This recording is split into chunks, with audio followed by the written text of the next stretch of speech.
é hora de te conceder a pílula vermelha. Você agora é um desperto, e precisa entender o caminhar do mundo para entender o fim. Todo mundo conhece a pirâmide interrompida da maçonaria. Ela está presente no dólar, na maçonaria e em vários cultos ocultistas. Mas de onde vem esse símbolo? O que ele representa? O que está envolvido por trás desse símbolo? Vou desenvolver uma linha de raciocínio que te fará pensar por horas ou até semanas. Em Gênesis 11, a Bíblia conta a história de um povo da Mesopotâmia que queria construir uma torre que chegasse até o céu. O objetivo disso era reunir o povo, para que eles nunca se dispersassem. Essa atitude era um ataque flagrante ao objetivo de Elohim, que ordenou que a humanidade se espalhasse e ocupasse a terra.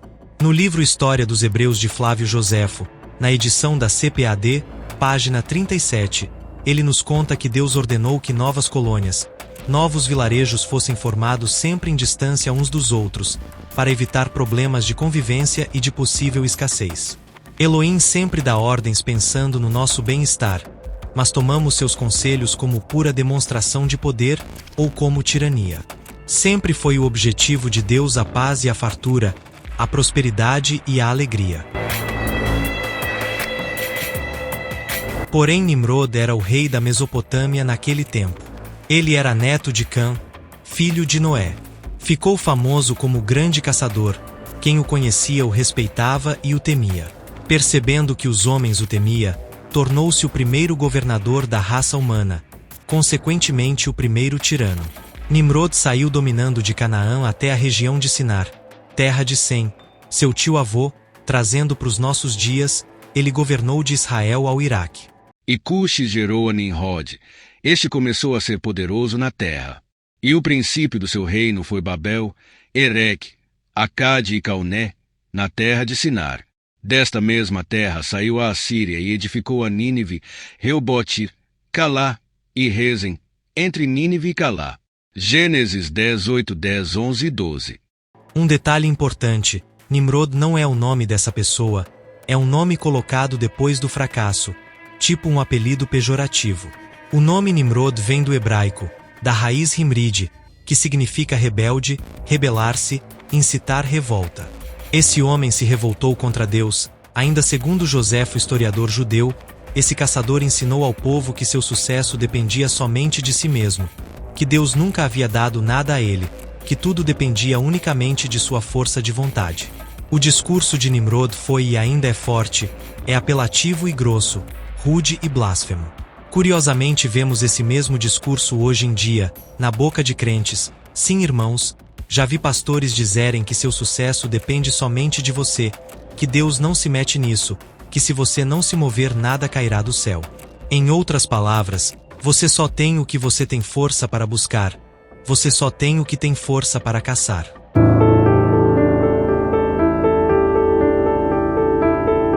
Aí vem a Bíblia e diz que somos malditos quando confiamos na nossa própria força. Nimrod tinha mágoa do dilúvio, ele achava Deus um tirano injusto.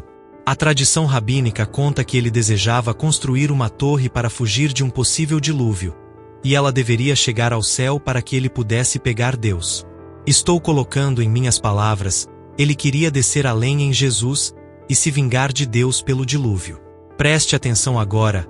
A torre que estava sendo construída não chegou a ser completada, porque Deus desceu e mudou a língua do povo. Adonai estava com medo de Nimrod pegar ele no céu? Poderia aquela torre chegar ao céu de Elohim? De maneira alguma. Mas ele viu ali a formação da Novus Ordo Seclorum, ou Nova Ordem Mundial. Satã estava empolgado com seu protótipo de anticristo, ele estava indo com tudo para cima dos semitas, sabendo que dali viria o Messias. Ao criar os idiomas, Deus interrompeu a torre, pegue a senha.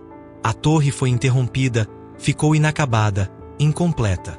A região ganhou o nome do evento, Babel, que quer dizer confusão. A cidade de Babel não ficou com o nome que Nimrod deu. Sim, ele deve ter dado algum nome glorioso ao lugar, que seria o centro do mundo, a capital do seu império. Esse homem foi humilhado por Yahweh, de tal forma que nem seu nome verdadeiro sabemos, virou vergonha milenar. O homem que queria dar uma surra em Deus, teve seu projeto interrompido com uma simples mudança de idioma. Diz uma tradição que Sem e seus filhos reuniu um exército e partiu para cima de Nimrod, matando em batalha. Sim, o filho de Noé, Sem, estava vivo. Ele morreu quando Isaac tinha 37 anos. Outra tradição diz que sua mãe, Semiramis, o matou quando descobriu que estava grávida dele. Sim, dizem que ele tomou a própria mãe como mulher, mas na época não tinha lei proibindo isso. Se tinha, não está na Bíblia. Outra tradição diz que ele ficou enfermo e morreu de causas naturais. Todas dizem que ele foi deificado, tornaram-no um deus e o adoraram em Babilônia. Alguns eruditos o ligam a Marduk, outros a Gilgamés, ou a outros deuses caçadores da Suméria. Alguns estudiosos da Bíblia dizem que Nimrod não construiu a Torre de Babel porque a Bíblia não diz. Se formos aplicar essa regra a Nimrod, deveremos aplicar também ao faraó do Êxodo, pois ela também não menciona nem o nome nem a data dos acontecimentos. Por que então temos 3 hipóteses? Por causa da narrativa. A descrição da cidade, do modelo do império, do costume, apontam para Ramsés II, Akhenaton ou Tutmoses III. Quando olhamos para Gênesis 10, encontramos as terras de Sinar sob domínio de Nimrod. Se algo está acontecendo ali, foi sob ordem de quem? Olá, está gostando do vídeo? O conteúdo do canal é gratuito, você não paga nada por ele. Por favor, se inscreva no canal, para continuar recebendo mais informações como essas do vídeo de hoje. Deixar o legalzinho também é de graça. Não te custa nada e vai ajudar o canal a crescer. Faça parte dessa comunidade, ajude o reino a crescer. Seja um missionário. Obrigado. Voltemos à nossa reflexão. Só a ideia de pensar ou falar que Deus enviaria uma nova inundação já se configura pecado. Por quê? Porque Adonai prometeu que nunca mais faria isso, e pensar o oposto é desconfiar de sua palavra. Se equivale a chamá-lo de mentiroso. Os construtores, guarde bem esse nome, evacuaram a cidade cada um com um idioma. Todos que conseguiam se entender formaram vilas longe daquela vergonha, frustrados. Babel se tornou Babilônia, e nas ruínas de Babilônia tem lá as bases de um grande zigurate. Sim, irmãos, temos evidências de que a Torre de Babel foi um fato. Por exemplo, o tablete sumério intitulado de Emerukar e o Senhor de Aratar narra a história do rei Emerukar, que era chamado de caçador, e o rei anônimo de rei de Aratar. O rei caçador estava pedindo materiais finos para construir o maior zigurate da região, e no meio do relato, ele faz uma oração ao Deus Enki suplicando que restaure a língua do povo, para que o zigurate possa ser terminado e todos pudessem adorar Enlil numa só língua novamente. Esse tablete sumério é datado do século 21 a.C. Perceberam a semelhança com o relato bíblico?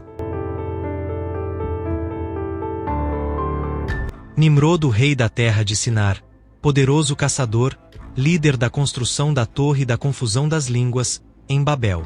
O mais curioso é que na época em que acharam e publicaram a tradução dessa tabuleta suméria, a Bíblia não tinha sido impressa ainda, ou seja, pouquíssimas pessoas tinham acesso à escritura pois ela se encontrava em latim.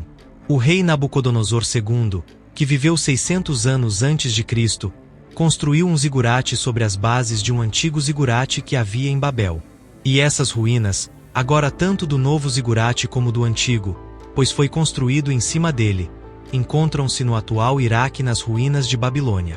Existe uma pedra de Nabucodonosor II retratando sua reconstrução. Várias histórias da humanidade são aceitas como verdadeiras, com bem menos artefatos arqueológicos. Mas como a torre confirma a Bíblia, existe uma clara resistência da sociedade em aceitar os fatos. Então não estamos falando de teoria da conspiração, estamos falando de um fato, aceita quem quiser. Os construtores saíram da Suméria e espalharam-se pelo mundo, envergonhados mas contaminados com a doutrina de Nimrod. Você só tem a você mesmo nessa vida, confie em si mesmo. Você só tem o que você pode fazer por si mesmo. Se só temos a nós mesmos, devemos nos unir e cuidar uns dos outros. Tudo isso é doutrina de Nimrod, e ecoa por toda a humanidade até hoje. Virou música, poema, tema de filmes e livros, ditados populares. Eles tentaram construir o zigurate por onde foram. Temos construções piramidais em todo o mundo. Um zigurate é uma pirâmide com degraus em terraplanagem. Por que povos que nunca se viram construíram as mesmas coisas? A pirâmide maia é semelhante à pirâmide inca e asteca. Apesar desses povos estarem na América, é acadêmico dizer que eles não tinham comunicação entre si. Porém, existe esse elefante na sala: as construções piramidais idênticas. Todas feitas para os deuses, para observarem os céus, o movimento dos astros. Todas essas construções têm um ancestral, e a meu ver, é Babel. Olha para esse zigurate. Acordem. Efatá, é hora de abrir os olhos.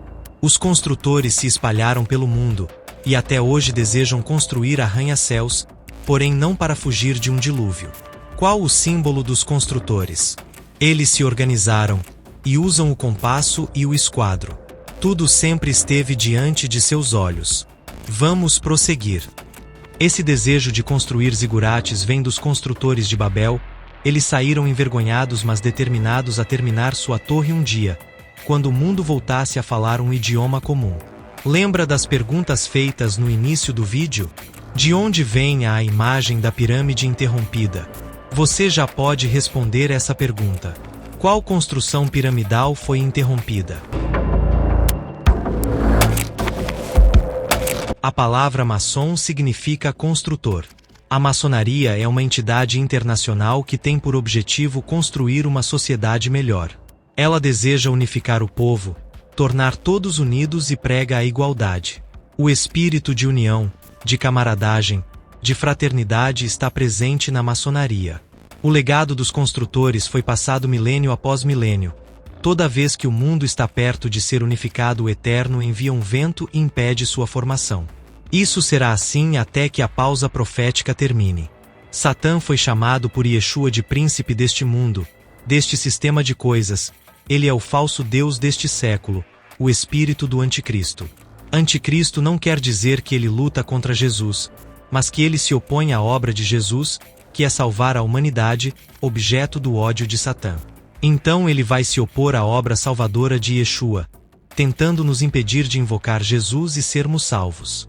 A Bíblia diz que sem fé, sem confiança em Deus, ninguém pode agradar a Adonai. Qual é o discurso de Nimrod? Confie em si mesmo, nada virá do céu para te ajudar, você só tem a você mesmo. Satã, que é o espírito do anticristo, tem posto esse discurso na boca do povo há mais de 8.000 anos atrás. O diabo não precisa te matar, nem te fazer virar um bêbado, nem te fazer virar um adúltero para impedir sua salvação. Basta você duvidar de Deus, desconfiar de sua palavra, que já era para você. Tu aí preocupado com mensagem subliminar, teoria de conspiração, filmes da Disney, e a coisa é mais sutil que isso. Essas coisas são distrações para você focar nelas e esquecer de fortalecer sua crença e amizade com Yeshua. Não negocie sua leitura bíblica, não negocie seu tempo de oração. Não fique sem azeite na botija, nem óleo no candeeiro, sem bateria carregada na lanterna. A maçonaria é herdeira desse espírito de Babilônia. O Eterno vai permitir a Babilônia se juntar mais uma vez em uma só língua, em um só pensamento, para construir a sociedade nimrodiana. Esse governo durará um curto período de tempo. Alguns dizem que será 7 anos. Quem recusar aderir ao sistema será caçado e preso, para depois ser exterminado. Lembra da música do John Lennon? Imagine? Vou citar alguns trechos da tradução para você. Imagine que não exista paraíso, nem inferno sob nós, nenhuma religião também. Imagine que não há países, uma irmandade dos homens. Eu espero que você se junte a nós e o mundo será um só. Preste atenção, um mundo sem paraíso, inferno e religião é um mundo sem Deus. Uma irmandade dos homens, é exatamente o slogan da maçonaria, dos construtores. Estamos na última fase do universo dualista, em breve esse universo se rearrumará num universo mono, vibrando numa frequência completamente pura e incapaz de permitir a presença do mal. Fiquem de olho em quem conseguir trazer paz ao Oriente. O homem que conseguir essa proeza, e tiver em sua boca um discurso humanista, que falará coisas duras e blasfêmias contra Deus, que revelará um poder oculto no ser humano, que dê poderes miraculosos, esse cara, que acabará com a fome, com a guerra e com a crise econômica, ele é o último Nimrod, o anticristo. A nova Babilônia imitará a antiga, será um culto à personalidade do líder. E já vemos sinais nos movimentos de Donald Trump. Pessoas de diversos países curtem a postura debochada de Trump, seu rosto sério e postura imponente. Já existe uma tendência à veneração dele na internet. Ele é o último Nimrod? Não sabemos. Por ora estamos em Selar, a pausa profética, no tempo dos gentios. No livro maçônico que li num passado distante, ensinava a doutrina do caos, que apelidei de máfia do diabo. A sociedade dos construtores primeiro causaria o caos para mostrar ao mundo a necessidade de uma nova ordem, e depois elegeriam um líder que consertaria o caos que eles mesmos criaram, tornando-o o herói do povo. O anticristo será um herói fabricado, que surgirá num período de caos, de dores, de medos, para que ninguém tenha chance de pensar direito. Entendo que a ameaça de um terceiro conflito mundial, de uma nova virose global, de uma quebra da bolsa de valores, é o cenário perfeito para a manifestação do novo Nimrod, líder da nova Babilônia. Ele tentará construir um novo arranha-céu? Não, já passamos desse ponto, estamos navegando pelo espaço. A torre era uma maneira de escapar do dilúvio, um submarino ou navio de guerra já seria o suficiente para livrar de um dilúvio. O foguete é uma maneira de escapar de um colapso da Terra, estamos em outro patamar. A torre será o que esse governante vai usar para reunir pessoas. Eu penso que seja a tecnologia. Eu te falei que esse vídeo te faria pensar por horas. Hoje a humanidade está encantada com a tecnologia. Em breve surgirá a ameaça de um caos social. Nimrod aparecerá com a solução, ganhará o respeito do povo, sofrerá um atentado ou um acidente mortal, usará esse acidente para promover a adoração de si mesmo. Como ele fará isso? O governo do anticristo é formado por 3 cabeças, Satã com seus anjos no mundo espiritual, o anticristo como político e o falso profeta operando sinais e prodígios no nome do anticristo. Em sua opinião, falta muito tempo para essas coisas acontecerem? Você pensa que o mundo durará mais 300 anos? Lançamos ano passado o primeiro satélite quântico do mundo. Especialistas afirmam que vamos saltar 100 anos à frente da era atual, em termos de ciência. O computador quântico está operando cálculos e pesquisas em outro nível jamais pensado antes. A meu ver, a humanidade está à beira da autoaniquilação. Desmatamento, queimadas, poluição das águas, criação de armas biológicas, criação de armas químicas, e um bando de homens com o ego inchado discutindo para ver quem é o mais forte do mundo. Fiquemos atentos, o cenário está armado. Que o Senhor te abençoe e te guarde, que o Senhor faça resplandecer a luz do seu rosto sobre ti, e te dê a paz. Até breve.